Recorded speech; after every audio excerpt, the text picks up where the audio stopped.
好きな映画、参戦。はい、という崩壊するインディーズバンド、ホッケのとることです。本日はですね、好きな映画参戦。映画ネタ切れ感といいますか、こういう引っ張り方をしてやろうと。普通感というかね。よくある YouTube で、あるやつですよ。まあでも他の人たちと違うのは、多分ね、浅い。映画はね、映画と美術に関しては、アートに関しては、深い人しかいないから、ここでそれを語ったところで、ですよね。全員がってなるやつでいきますけども、じゃあまず第1位。僕から、嫌われマツコの一生。邦画ですね。僕、日本の映画好きですよ。まあもちろんその海外のものも、昔は20代の頃はよくレンタルして、藤子不二雄さんとかさ、恐ろしい量の映画を見て、手塚治虫とか、すべて血肉にしなさいみたいな話があったりしたから、やっぱ音楽やる上でも見た方がいいんじゃねえかって。その頃は月1万2万はツタヤ行って、ツタヤ時代ですから、今見たアマプラで見放題の、今だったらよかった。見てて、もう最近は見れない。これ映画館で見たシリーズですね。中島哲也さんかな監督。この人の映画、俺、大体映画館に好きなんです。で、これ、嫌われマツコの一生はどんなイメージですか？まあちょっとおしゃれな感じもあるし、ちょっとバッドエンドな感じもしますよね。でもまあ、間違いなく。ポップにずっと絶望っていう。で、まあ、これなんか映画もさ、ファスト映画だかなんだかで、怒られるでしょ今。その内容を話しちゃうと。あんまり解説しすぎるととか、絵を出しすぎるととか。だから、どういう解説の仕方したらいいかわかんないけど。結構昔の映画ですよね、もうね。もう結構経つね。あれさ、やってる映画は大体好きなんですけど、海外で、なんとかのチャーリーとなんとか工場とか知らない？チョコレート工場？そう。あの監督さんなんだっけ？そう。ティム・バートンですよ。ティム・バートン監督さんと似てるような気がして、日本のティム・バートンって言いますか。まず、色が派手。彩色がカラフルな映画が多い、割と。下妻とかもあの人だからね。下妻物語。深京のやつですか？深京と、その後告白とか出すんだけど、ああいうポップで見やすいものは結構好きですね。こうミュージカル入って、まあ私これ好きですから、ムーラン・ルージュとか、ミュージカル映画もの結構好きなんで、結構今見てもおすすめだと思います。劇団一人も出て、工藤館とかも出て、なかなか工藤館がいい役、非常に印象的なシーンがあります。っていう感じですかね。とりあえず1戦目、嫌われマツコの一生。はい、どうぞ。ここからですね、これは国民的映画と言ってもいいんですけども、ハリウッド映画、ダイ・ハード1、一作目ですね。これ80年代の、もうなんだろうな。ありがとうございました。80ですね。あれはね、決して深いとは言いませんよ。アクション映画です。ただね、素晴らしい。構成というか、こうテンポ感が素晴らしい。お前はさ、ハリウッド映画しか見ないような感じじゃない？まあそうですね。どこに重きを置いてるわけ？爽快感とかさ。爽快感かつ、皮肉った会話ってあるじゃないですか。海外映画の茶化し合いみたいな。ちょっと口が悪いみたいな。なんかそのね、ノリがね、好きなのでね。じゃあもうザ・ハリウッドが。そう。いいですか。なんだろうな。なんでしょう、この80年代感ってやつですか。ちょっと言いたいことちょっと。自分らが子供の時って、多分こういう大人たちがいて、こういう社会があったんだな、みたいな。なんかちょっとバブリーで、みたいな。なんかその時代のハリウッド映画になんか特徴らしいんですけど、変にこう日本企業がちょっと出てくるみたいな。特徴であるらしいんですよ。日本企業が変に悪役だった。ロボコップとかでもそうだったかな。そうか。出てきたりするんですよ。次でのロボコップかなと思ったぐらいだ。まあロボコップもぜひね。ロボコップ、ターミネーター。いいですね。ああいうのがロンマイが出て大好きです。これから好きな映画参戦、こいつはそういうのしか出てこないな。大体ね、カタカナ5文字ぐらいですよ。ストーリーを話すのは、起承転結で終わる。複雑な人間心理とかあんまりなく。あんまりないです。駆け引きもあまりなく、でも必ずハッピーエンド。そう。最後は大体、絶対にハッピーエンド。妻とキスして終わる。プインって出てね。でも、この支持層は多いと思うんだよね。逆に。まあ、ベタですからね。ベタってやっぱさ、結構マスに向かって投げてるものだよね。これ何回か見直して気づいたんですけど、何回見たの？5回以上見てたんですけど。そう、見ても大体クリスマスが舞台。そうだね。あれはね。で、俺も見たことあります。最後にクリスマスの曲が流れるんですよ。そうですね。それね、好きなんですよね。お約束、ザお約束みたいな感じで。ダイハードシリーズにこっから脈々と受け継がれていくお約束として。でもある意味、ブルース・ウィルスさんってさ、アクションものから難しいものももちろん出ていってるわけで、難しいものというか。シックスセンスとかそういう。シックスセンスそうですね。シックスセンスなんて多分あの人のイメージを変えた。見たことあります？いや、見たことないんですけどね。逆に。逆に。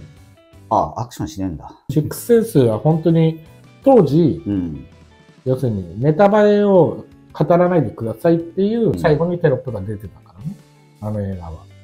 っていう感じですから、そちらも見ていただきたい。そうですね。ちょっと驚く。でも今の時代だったら、こういう感じでみたいな。でも当時はやっぱ衝撃の一作だったかな。それを考えると今のブルース・ウィルスはちょっと寂しい。まあ、しょうがないですね。年を取ったら。アクションをバカにするわけじゃないですよ。ただ、評価としてさ、それこそジャッキー・チェンとかさ、もちろんもちろん。ね、ブルース・リーみたいな、そこに、まあ、行くことはないのか。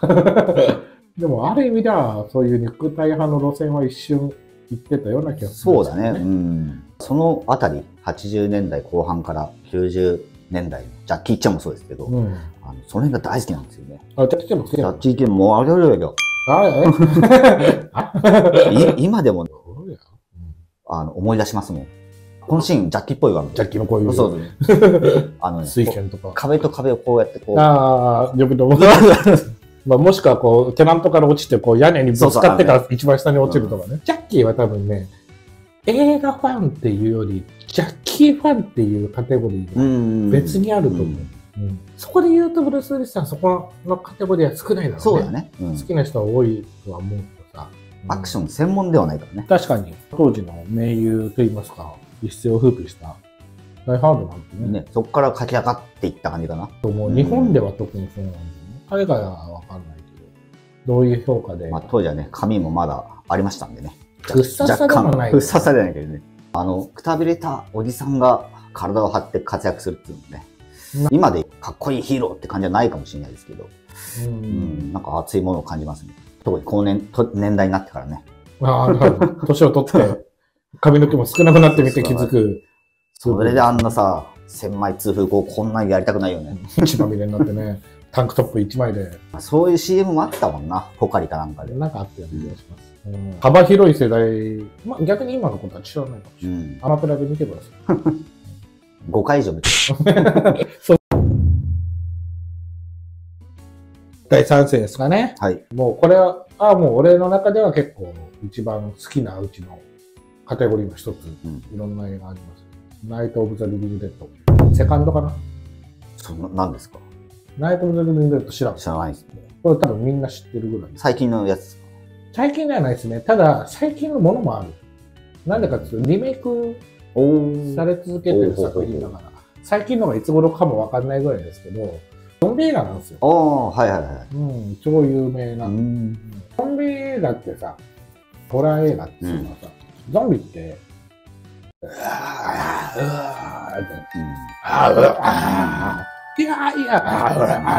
わっていく。それで終わるじゃん。最後なんか、で、朝が来て。そういう終わり方じゃないですか。だからそこの歴史に一つこうくさびを打ったといいますか、深い映画なんですよ。俺ね、中学ぐらいの頃に見て、もともと白黒のくらい昔にある古典中の古典のゾンビ映画なんですけど、要するに白黒の時代からカラーになった。で、その後2回ぐらい多分リメイクされていくわけですよ。だから映像もどんどん新しくなって綺麗にはなっていくんだけど、このね、2番目が俺一番好きなんですよ。ちょうどカラーになって、で、VFX とか SFX とかもさ、あんまりというかない。ほぼ要するに、そのゾンビのメイクした人たちが、今だったらさ、なんか、ね、バーとかさ、バーとかもできるわけじゃないですか。派手に。そういう派手さはなくて、おー、バーン、おー、みたいなさ、いやいやってやってる。大まかは全部変わんない。深夜放送枠で、昔の映画を流してる。ああ、まあ、あるよね。あるよね。2時から4時ぐらいまでの間に、当時ね、あったんですよ、その枠が。で、結構昔から深夜起きてる人間だったから、何気に見たわけですよ。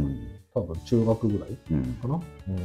怖い映画をダメなんですよ。200人ぐらいみんなと一緒に見るんだったら見れるけど、しかも、ほら、その子は家族なんかで知るから、ヘッドホンでさ、こう、明かりを消して、ね、同じ部屋で兄弟寝てるわけだからさ、釘付けになって、怖いんだけど、みたいな。で、多分ね、そのチャッチさも、子供についていける怖さだったんだと思うんだよ。今見ると全然笑っちゃうぐらいの。あれってのはストーリーを見るものだから、ゾンビ部分でのびっくりを見るもんでもないので、だから、ああいうホラー系ってさ、いくつか種類があってさ、例えば日本のあれってのは一番俺は不気味な怖さがある気がするんですよ。日本のさ、なんか、そこに顔がボーンって出てくるとか、ちょっとジメッとした怖さ。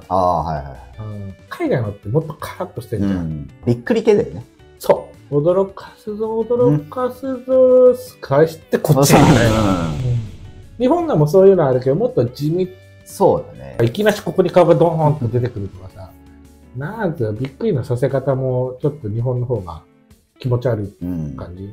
海外のって割とね、首トーンと飛んでいくとバカらしいというか。でそれと同じようなあれはあるんだけど、ナイト・オブ・ザ・リビング・デッドを語って、著作権がーっつって殺されることはないと思うんで、まあもしなんかね、マスト映画に接触するたらもうね、連絡いただければすぐ消しますんであれなんですけど。まあ要するにゾンビって朝になると弱くなるっていう設定。人間の逆襲が始まるんですよ。っていうところですよ。であとはもう本当にぜひ見てほしいです。ここに人間はいなかった。この一言の見たことない人はぜひこの答え合わせをしていただきたいですね。っていうぐらい自分の中ではゾンビ映画でなんていうのこう鳥肌を立つことあるんだろう感じですかね。今だったらもっとあると思うけど、ゲームもそうだと思うんだけど技術が上がることによってつまんなくなった部分ね。それはもちろんあるね。よく地元のスタジオで映画好きのおじさんと昔の映画の話をしたりするんだけど、そういや昔のそのまあいろんなものあるじゃないですか。ちょっと怖めのものとか、まあ戦隊ものとかでも怖いシーンとか、もちろん今みたいなチャッチいんだけど、それが逆にすげえ怖かったよねみたいな。これ全然明らかに今見たら血のりなんだけど、血のりでベーってなってんだけど、その出方とかその役者の顔の生感みたいな、なんかすげえ怖かったよねみたいな。何でもできるじゃん今。まあある意味では。ね、だって僕ですらああいう MV を作れるわけで、もちろん発想力なり、それになんか地獄の思いしながら作ってるから、ミュージックビデオ関係に関して。だけど、ウルトラマンとかさ、ウルトラマンが空飛ぶとこうやって飛んでるとかさ、いかにも人形がこうやって飛んでるみたいな。そういう特撮のチャッチさの良い面というか、子供騙しが面白いというか、変に大人びてしまって、ね、何もかもが。漫画とかもさ、バトル漫画とかもさ、究極まで行ったらさ、さらに上が出てきて。あれね、ドラゴンボール問題ね。そうそうそう、ドラゴンボール問題だ。強さがインフレしていくってやつね。だから映画もやっぱ近いものがあってさ、技術が上がると、だからホラーだったらより怖く、よりグロく、よりリアルになってくる。もうなんか本当に殺したんじゃないかな、みたいなぐらいになっていくわけ。もちろんそれはその制作の人のね、努力があって成り立つけど、だから逆に俺それ逆行してるのは、その、上手映画だと思うんだよね。知ってる今のサメ系映画。今なんかかっこいいの？いやもうね、どんどんバカらしくなってる。ジョーズ、丘に上がるとか、そんな風なノリになっていく映画が最近はバンバン出てきて、ね、いいじゃないですか。いいじゃん。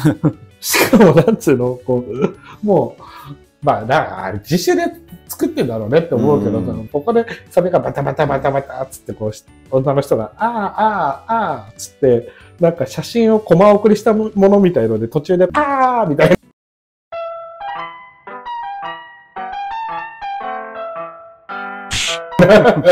それが今に、2000年代にそれが出てくるって、ジョーズ系は、あれネタ祭りになってる感じがして、最近はもうね、ジョーズって語って、ジョーズが出てこないとか、その領域に行くぐらいだったような気がするんだよね。俺はあんまりそこを追ってないからあれですけど。あえて B 級みたいな。そう。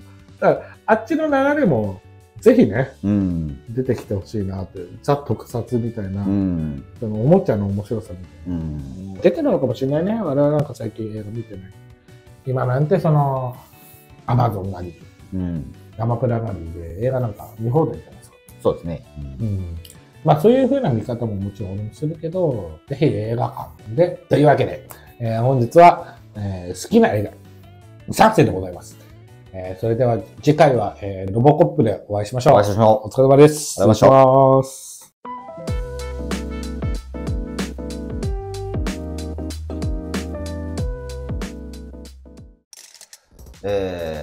ダイハードで一番好きなセリフ。